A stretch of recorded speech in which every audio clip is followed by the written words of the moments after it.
কুমিল্লা জেলার তেলের খনি সিলগালা করে দেওয়া হয়েছে যে কোনো অজানা কারণে। 2005 সালে তেলের খনিটা সিলগালা করে দেওয়া হয়েছে।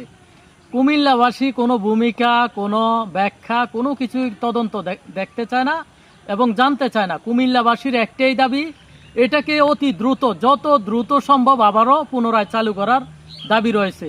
তো আমরা সচরাচর কুমিল্লা জেলায় যারা জন্মগ্রহণ করেছি, বিশেষ করে কুমিল্লা জেলা যারা আছি, আমরা এতদিন জানতে পারলাম না যে আমাদের কুমিল্লা জেলা লালমাই উপজেলা বড় ধর্মপুর গ্রামে একটি তেলের খনি রয়েছে। এই বিষয়টা আমরা আনুমানিক সম্ভবত আজকে 5-10 দিন ধরে খুব হরহামেশা এই ভিডিওগুলো আপনাদের সম্মুখে যাচ্ছে, বিভিন্ন জায়গায় যাচ্ছে। বাংলাদেশের যে প্রান্তে আছেন অবশ্যই আপনারা এই ভিডিওটি বেশি বেশি শেয়ার করবেন। এটা শুধুমাত্র কুমিল্লা জেলার সম্পদ না, এটা পুরো বাংলাদেশের সম্পদ।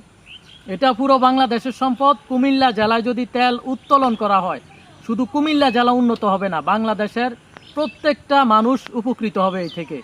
তো এছাড়াও আপনারা বিভিন্ন জায়গায় বাংলাদেশের, যেমন আমরা ইতিমধ্যে বিভিন্ন জায়গায় সন্ধান পাচ্ছি যে বাংলাদেশের বিভিন্ন প্রান্তে যে কোনো কারণবশত অজানা কারণে তেলের খনি ছিল, সীসা দিয়ে বন্ধ করে দেওয়া হয়েছে, বিভিন্ন জায়গায় সিলগালা করে দেওয়া হয়েছে।